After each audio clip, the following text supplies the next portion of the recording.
Hey, what's happening? It's Green Thumb. We're back at the garden. We're planting tomatoes today. So I'll give you the rundown on what we're doing.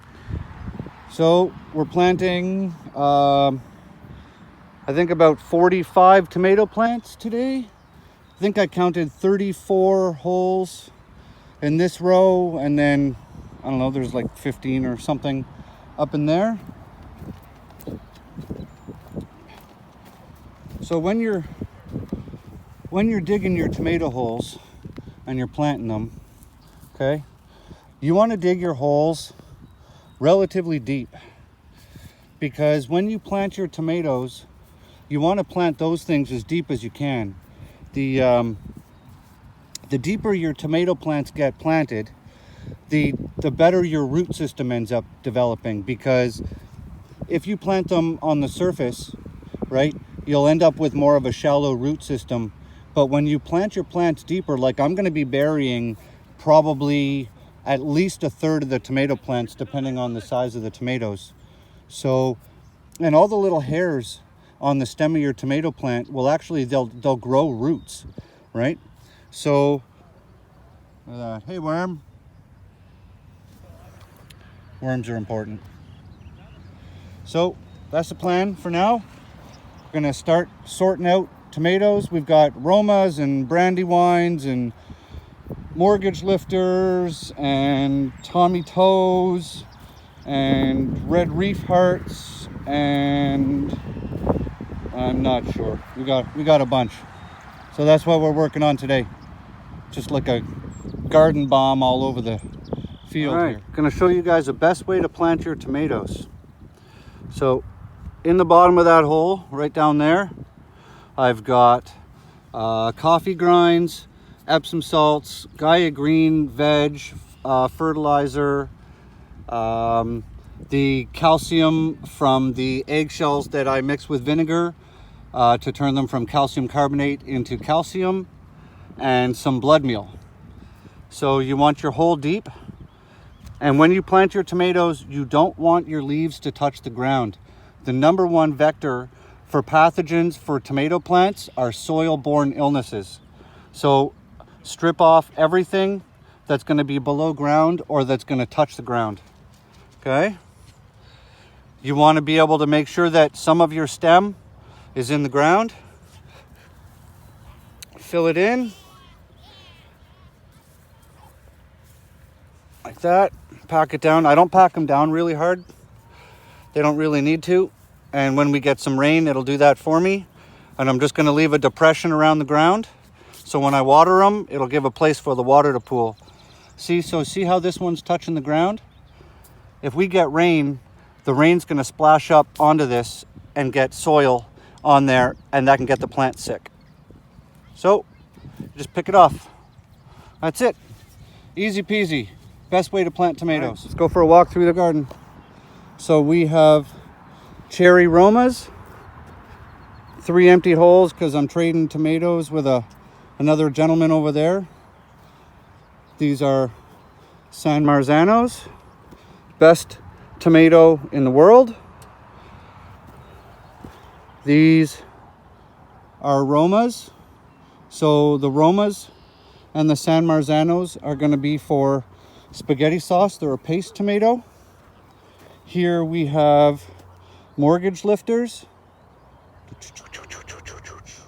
right down to there. And then we've got Brandywines. Brandywines are always easy to tell because they have different leaves from your standard looking tomato. Okay, that's a Brandywine leaf. And then here we have Red Reef Hearts. And these are one of my favorites. And the leaves on these things are always thin and spindly. They're not a very thick structural plant. Notice how they're a lot thinner than the rest of them? And the leaves are very thin. So these are Red Reef Hearts. And all of my tomatoes are indeterminate varieties. I don't grow beefsteaks, although I have a couple of beefsteaks at home. So turn this around here. There you go. You can see all the tomatoes in the soil all the way down. Boom. All right, so we got everything planted. There's the Boston pickling cukes we did the other day. Yeah, for my YouTube channel. Oh, okay. Yeah. And here we've got market moors. And we still have space for 2 more different types of cucumbers here. Maybe I'll get some national pickling cukes and bring some seeds and just start some from seeds. They'll catch up real quick. Here we have the cucamelons. They're looking a little beat up. They're super dry. There's no water here on site, so I brought a bunch of 2-liter water bottles to water them after I planted them. We got rain coming, so, and I'll probably stop in after work tomorrow and water these on my way home. Cut over here, over here, and we have an entire row of tomatoes planted with stakes for each type of tomato, so we know. Tomatoes, tomatoes, tomatoes, tomatoes, tomatoes. Around the next one, we've got all the rest of those tomatoes planted as well. And then here we have the Alma paprika peppers. For you guys that have been watching my channel since last summer, these are the peppers that I grow, that I cold smoke with apple wood on my homemade smoker, and then dehydrate and then put through a pepper mill. And then I've got organic cold smoked apple wood cold smoked paprika to cook with. Here we have some jalapenos, and then here we have big reds, and that's what we got for peppers. So I'll get you guys a shot of the peppers here. There's the peppers in the ground. And then coming over here, we have,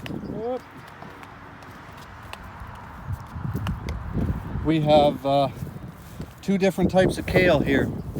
We have dwarf, what's it called? Dwarf curled kale. That's these 4 here. And then we've got another type here. I don't remember what it's called. And then back home I have some dino kale, which is not the best, but it's great if you want to just grow it and dehydrate it and powder it and turn it into kale powder. It's a little tough to chew, so I'm hoping that this dwarf curled kale is going to be a lot nicer in salads and stuff. So it's coming along, lots of green, things are getting planted. Now all we need some rain. Oh, and I took my weed whacker and I cut down all of that long grass. You can see it's what it used to look like, and that's what it looks like now. So we are out of here for today, and yeah. All right, guys, thanks a lot for following along. Like, subscribe to the channel. You guys get to watch this thing grow all season. We're gonna grow tons and tons and tons of food. All right, have a good one.